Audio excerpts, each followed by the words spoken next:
মধ্যপ্রাচ্যে কূটনৈতিক সমীকরণে বড় পরিবর্তনের ইঙ্গিত। জাতিসংঘে আয়োজিত ফিলিস্তিনের স্বাধীনতা বিষয়ক এক উচ্চ পর্যায়ের সম্মেলনে প্রথমবারের মতো হামাসের বিরুদ্ধে অবস্থান আরব দেশগুলোর। গাজায় নিয়ন্ত্রণকারী গোষ্ঠী হামাসকে অস্ত্র ফেলে শাসন থেকে সরে যাওয়ার আহ্বান জানিয়েছে কাতার, সৌদি আরব, মিশর সহ ১৭টি আরব ও মুসলিম দেশ। এক যুগান্তকারী যৌথ বিবৃতিতে এই দাবি জানানো হয়।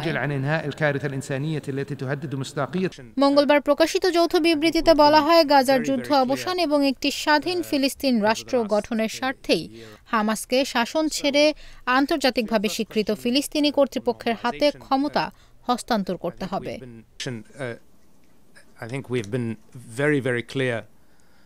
বিবৃতিতে ২০২৩ সালের ৭ অক্টোবর ইসরায়েলে হামাসের হামলারও কড়া নিন্দা জানানো হয়। উল্লেখযোগ্য বিষয় হল, এই প্রথম এত সংখ্যক আরব দেশ একযোগে হামাস বিরোধী অবস্থান নিল।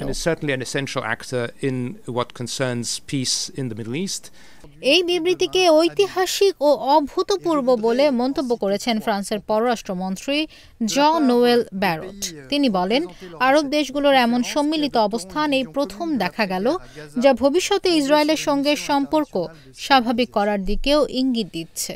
De la part, deuxièmement, de l'Arabie saoudite et des pays arabes et musulmans qui pour la première fois vont জাতিসংঘের মহাসচিব অ্যান্টোনিও গুতেরেস বলেছেন, দ্বি-রাষ্ট্রভিত্তিক সমাধান এখন আগের যে কোনো সময়ের চেয়ে বাস্তবের কাছাকাছি।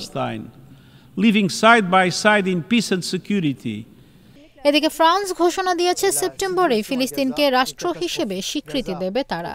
একই ধরনের বার্তা এসেছে যুক্তরাজ্য থেকেও।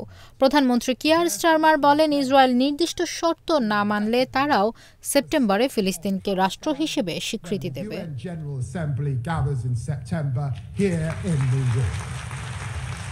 বিশ্লেষকরা বলছেন, এই বিবৃতি শুধু হামাস নয়, পুরো মধ্যপ্রাচ্যের রাজনীতিতে বড় ধরনের মোড় এনে দিতে পারে।